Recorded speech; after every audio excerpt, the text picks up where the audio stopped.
Hello friend, आपका स्वागत है हमारे यूट्यूब चैनल जय लेक्चरर में। हम बीए बीएससी डीडी यूनिवर्सिटी का जो माइनर का पेपर होने वाला है एनसीसी, उसका कुछ मोस्ट इम्पोर्टेंट क्वेश्चन को देखेंगे, जिसमें दोस्तों अगर आप हमारे चैनल पर नए हैं तो चैनल को सब्सक्राइब करें। हमारा आज का पहला प्रश्न है दोस्तों, राष्ट्रीय कैडेट कोर की स्थापना कब हुई? जिसका पहला ऑप्शन है 1974, दूसरा ऑप्शन है 1948, तीसरा ऑप्शन है 1950, चौथा ऑप्शन है 1952। जिसमें हमारा ऑप्शन सही है ऑप्शन नंबर बी, दूसरा 1948। अगला प्रश्न हम लोग देखेंगे दोस्तों, एनसीसी का आदर्श वाक्य क्या है? दोस्तों बहुत ही मोस्ट इम्पोर्टेंट क्वेश्चन है, जिसका पहला ऑप्शन है एकता और सेवा, दूसरा ऑप्शन है कर्तव्य और अनुशासन, तीसरा ऑप्शन है एकता और अनुशासन, चौथा ऑप्शन है सेवा और एकता। जिसमें हमारा ऑप्शन सही होगा एनसीसी का आदर्श वाक्य एकता और अनुशासन है, ऑप्शन नंबर सी सही है। हम लोग अगला प्रश्न देखेंगे दोस्तों, एनसीसी का पूर्ण रूप यानी एनसीसी का फुल फॉर्म पूछ रहा है। तो दोस्तों हमारा एनसीसी का फुल फॉर्म होगा national cadet corps, option number b सही होगा। अगला प्रश्न हम लोग देखेंगे, राष्ट्रीय कैडेट कोर का प्रमुख कौन होता है?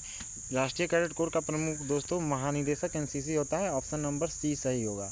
अगला प्रश्न हम लोग देखेंगे फ्रेंड, एनसीसी में एनओ का पूर्ण रूप। चूँकि एनओ एनसीसी के मास्टर होते हैं, जिस भी आप अगर विद्यालय से पढ़ेंगे तो उसमें आपको एनओ ही मिलेंगे। तो एनओ का फुल फॉर्म हमारा होता है associate NCC officer, option number b सही है दोस्तों। अगला प्रश्न हम लोग देखेंगे, एनसीसी भारत के किस मंत्रालय के अंतर्गत आता है? बहुत ही मोस्ट इम्पोर्टेंट क्वेश्चन। पहला, रक्षा मंत्रालय के अंतर्गत आता है, इसका पहला ऑप्शन सही होगा दोस्तों। अगला प्रश्न हम लोग देखेंगे, एनसीसी ध्वज में कितने रंग होते हैं? जिसमें एनसीसी ध्वज में दोस्तों हमारे 3 रंग होते हैं। अगला प्रश्न हम लोग देखेंगे,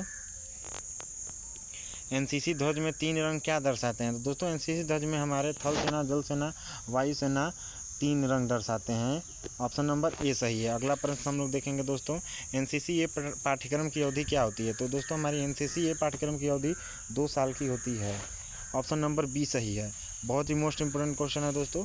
अगला प्रश्न हम लोग देखेंगे, एनसीसी बी प्रमाण पत्र की अवधि क्या होती है? दोस्तों हमारी एनसीसी बी प्रमाण की अवधि भी 2 साल की होती है, जिसका ऑप्शन नंबर बी सही है। अगला प्रश्न हम लोग देखेंगे दोस्तों, फटाफट देखते हैं, एनसीसी सी प्रमाण पत्र की अवधि क्या होती है? जिसका एनसीसी देखिए, ए प्रमाण पत्र की अवधि 2 साल, बी प्रमाण पत्र की अवधि 2 साल, तो हमारी सी प्रमाण पत्र की अवधि 1 साल की होती है दोस्तों, सी प्रमाण पत्र की अवधि, ऑप्शन नंबर ए सही है। अगला प्रश्न हम लोग देखेंगे, सीनियर डिवीजन एनसीसी में एक कैडेट के लिए सर्वोच्चतम रैंक क्या है? दोस्तों इसका ऑप्शन सी सही है, अंडर ऑफिसर। अगला प्रश्न हम लोग देखेंगे, एनसीसी में आरडीसी का पूर्ण रूप यानी आरडीसी का फुल फॉर्म पूछ रहा है, जिसमें हमारा आरडीसी का फुल फॉर्म होता है Republic day camp, option number A सही होगा। अगला प्रश्न हम लोग देखेंगे दोस्तों, आरडीसी कैंप मुख्य रूप से कहाँ आयोजित की जाती है? तो दोस्तों आरडीसी कैंप हमारी नई दिल्ली में आयोजित की जाती है हमेशा। अगला प्रश्न हम लोग देखेंगे, एनसीसी में एटीसी का पूर्ण रूप यानी एटीसी का फुल फॉर्म। तो एटीसी का फुल फॉर्म होता है दोस्तों annual training camp, option number A सही होगा इसका। अगला प्रश्न हम लोग देखेंगे दोस्तों, एनसीसी के 3 विंग कौन कौन से होते हैं? तो हमारे एनसीसी के 3 विंग सेना, नौसेना, वायुसेना होते हैं, ऑप्शन नंबर ए सही है। अगला प्रश्न की ओर बैठते हैं दोस्तों, एनसीसी कैडेटों को किन गतिविधियों में भाग लेने का अवसर प्राप्त होता है? तो दोस्तों एनसीसी को सामुदायिक विकास, सामाजिक विकास, स्वतंत्रता दिवस और गणतंत्र दिवस परेड, उपरोक्त सभी, यानी इन तीनों ऑप्शन सही हैं, उपरोक्त सभी, ऑप्शन नंबर डी सही होगा हमारा। अगला प्रश्न हम देखेंगे, एनसीसी कैडेट किन किन खेलों में भाग लेने का अवसर प्राप्त होता है? तो ऑप्शन नंबर हमारा डी सही होगा, चौथा, जिसमें क्रिकेट, फुटबॉल, हॉकी, उपरोक्त सभी खेलों को भाग लेने का अवसर प्राप्त होता है एनसीसी कैडेटों को। अगला प्रश्न हम लोग देखेंगे दोस्तों, एनसीसी का झंडा किन रंग की पट्टियों से बना होता है? दोस्तों हमारा एनसीसी का झंडा, इसमें ऑप्शन नंबर डी सही है, उपरोक्त में से कोई नहीं, मतलब रंगों की पट्टियों से बना होता है। एनसीसी दिवस कब मनाया जाता है? दोस्तों हमारा एनसीसी दिवस 27 नवंबर को मनाया जाता है। नेक्स्ट क्वेश्चन हम देखेंगे दोस्तों, एनसीसी का नारा मोटो क्या है? तो एनसीसी का नारा मोटो हमारा होगा एकता और अनुशासन, ऑप्शन नंबर ए सही है। अगला प्रश्न हम देखेंगे, एनसीसी में कितने निदेशालय होते हैं? पहला ऑप्शन है दोस्तों हमारा 16, दूसरा ऑप्शन है 14, तीसरा ऑप्शन है 17, चौथा ऑप्शन है 19, जिसमें ऑप्शन नंबर सी सही है, 17।